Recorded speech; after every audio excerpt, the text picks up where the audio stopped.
My name is Rich McHaffie, and this is my wife, Vevia, and I would like to share my testimony of what God did for me.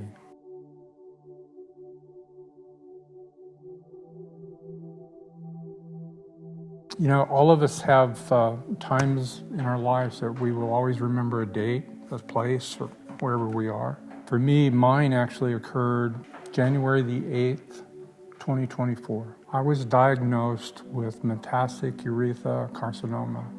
It's a killer. 1 in 19,000 people. Not given a lot of hope about it.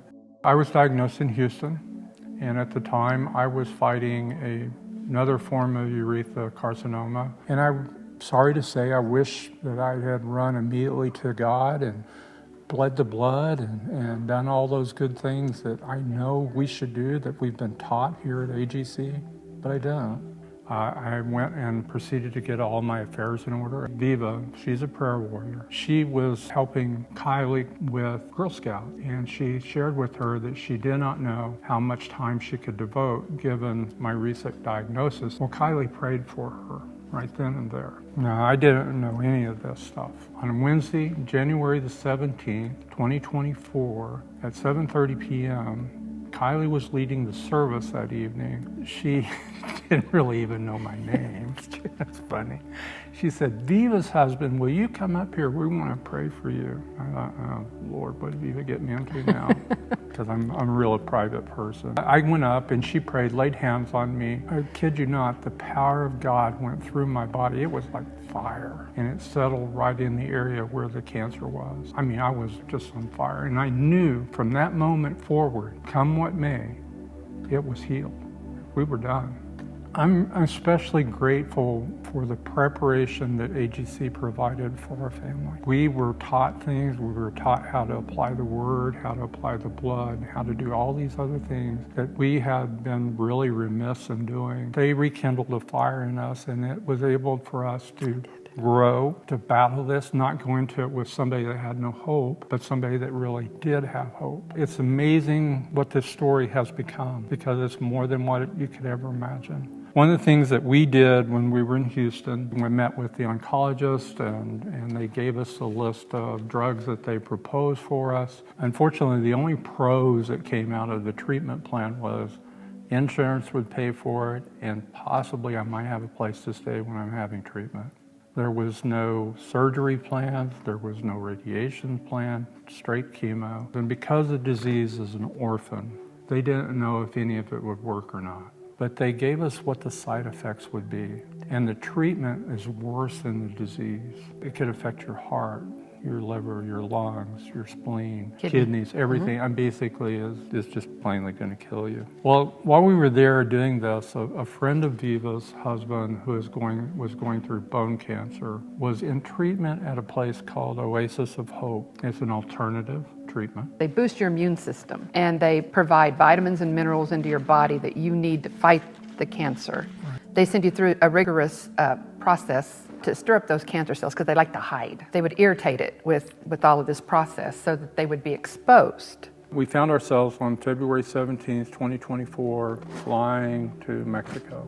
We know that God sent us there. The very first time I've ever walked into a hospital where from the CEO to the janitor, they're all believers. My intake specialist, he comes over and sits down on the bed and he wraps his arms around me. He said,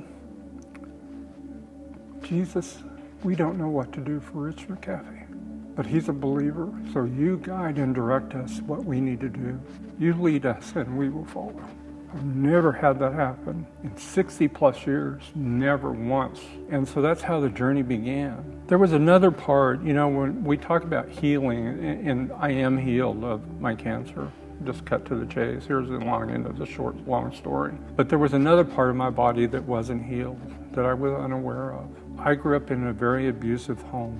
And there was a part of my heart, and I think all men do this, I call it the John Wayne syndrome. And so I'd hidden a part of my heart where I kept all that hurt. I finally got away from it. I left home at 17 and never went back. But what I didn't realize is that for the past 60 plus years, I've held this part in my heart. Through the cancer treatment and through my experience at Oasis, I met a pastor there. His name is Ernesto. And I told my story. I'm spilling my guts, crying like a little baby. I'm just like, oh my goodness. Couldn't believe I was doing it because it's not me, really. I heard the voice of Christ come through this conversation to me. And he said to me, I will gladly climb back up on that cross for you. And it broke me. I was free for the first time in 60 years. I had no worries about tomorrow. I had no worries about what the treatment was going to do because I knew I was healed. He turned what could have been a tragedy for us into one where we became missionaries and became encouragers. The devil meant for evil. We were able to turn it around and we got to see other lives change. And they would ask Viva and I, how can you be so happy and positive about what's going on? We were able to minister to people and talk to them. At Oasis, one of the things that's pretty unique is they removed one of the tumors. I had 2 in my body, and one had actually invaded the lymph nodes, which is not a good thing because that's the highway for your whole body. Actually removed one, and they created a dendritic vaccine. And what's so cool about this is a vaccine that's coded to my DNA. It won't work for you. It only works for me.